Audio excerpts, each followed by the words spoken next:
Hey, it's Nick Williams, and today I'm going to address the question of what's the problem with phone sales, why do so many people fail, and what are the issues forthcoming for both telemarketing and phone sales. Number one, this is not a video that is intended to scare anybody away from phone sales because it does work. As a matter of fact, it's been working forever. I sold insurance over the phone back in 1991-ish, I guess. I started in this business in 1989. We had a program. It was a DOS-based program. It might have been 1990. It was a DOS-based program. And it was called QuoteSmith, and it was comparable to CSG Actuarial or one of these quoting engines that they have nowadays. But this was almost 30 years ago. But you had to type in C semicolon backslash QuoteSmith backslash. And then the program would start kicking up. The computer would make a bunch of noise, and then the computer would open up. So we could shop term insurance, and back then the term rates were just plummeting. I mean, it was just, they were going from the 1958 mortality tables to modern mortality tables. Prior to that, there was no really low-cost term insurance, not super low-cost term insurance. So it's interesting. And I believe that A.L. Williams was a instigator of that. As a matter of fact, my primary company at the time was Midland National Life Insurance. And if you guys remember A.L. Williams, it was the predecessor to Primerica. And they just sold Buy Term Invest the Difference. I'm going off on a tangent here. I'm going to get back to the phone sales, but this is interesting. And our rate sheet actually had the Ghostbusters logo, kind of the circle with the line through it, and it had A.L. Williams. That's what our rate sheet actually said. A.L. Williams was a driver in the industry, and it's amazing what that guy created. So back to the phone sales. The only difference was then we would make these sales, but we had to mail applications out. And not all companies most companies, as I recall, they wouldn't let you mail out applications. You had to personally witness it, unless it was some formal program. So there were some agencies that had special arrangements. So we go way back. People think that selling insurance over the phone is a more modern development. But we were doing that stuff, again, almost 30 years ago. There's nothing new in this business. The only thing that has changed is efficiencies, technology. You have to look at outside forces that affect this whole system.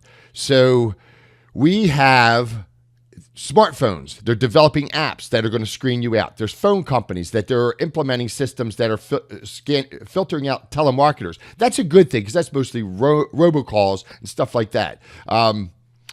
If you're ever selling in the home and you're in a client's home, a lot of older folks, they have a program hooked up to their telephone hooked up to their television that when somebody calls in, it shows the name of the person calling in. It'll actually say the person's name out loud. So there's just a lot of external force against working over the phone. Now, I believe that the apps on the handheld devices are the biggest enemy to effective phone sales, or will be over time, because it's going to get more and more and more effective at screening you out. So, but now let's talk about you. The typical over-the-phone agent is not going to keep that headset on long enough. That's the problem. You got to keep the headset on. You can't take it off, and you can't do this. And I've talked to agents about this, and I talked to agents that are pretty good at it. And a lot of them, okay, they're great salespeople, but they're not crushing it. And they tell me, Nick, I can't keep that headset on for 30, 40 hours a week. I just can't do it. And a lot of these agents work at home, and they just don't have the capacity. Capacity? Wrong word. They don't have the drive to keep that headset on, the desire to keep that headset on all that time. It's not easy, especially, again, with most agents working at home and being distracted in different ways. Okay, I'm going to back that up. Perhaps it's the discipline is the word. They do not have the discipline. That's the word to keep that headset on. If you were effective, if you had a good presentation, if you had good support, when I say support, I mean you had all the systems in place. So really you develop the systems more so. So it's not external support. It's that you develop the support systems that are going to enable you to be effective when you're selling that. That's the systems in your computer, the shopping system, your website is set up properly. If you're using CSG Actuarial, that you're efficient with it, that everything is done properly. You still, if you don't keep that headset on for, okay, let's say 35 hours a week, you're not going to hit those big numbers. There's exceptions to every rule. I understand. But a lot of agents, they can't keep it on more than 15, 20 hours a week. They just can't do it. So it comes back. It's the same exact thing or same exact issue as working in the field.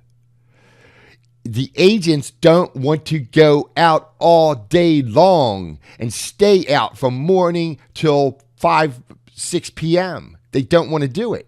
So they go out, they run a couple appointments, they get sidetracked, and next thing you know, they're heading back home. It's work. It's work, baby. It's all about the work. It's effort, hard work. The harder you work, the luckier you get. And that's all there is to it. So there you go. I believe that that's the core issue. If you believe that there's other factors, other primary movers in that, leave a comment.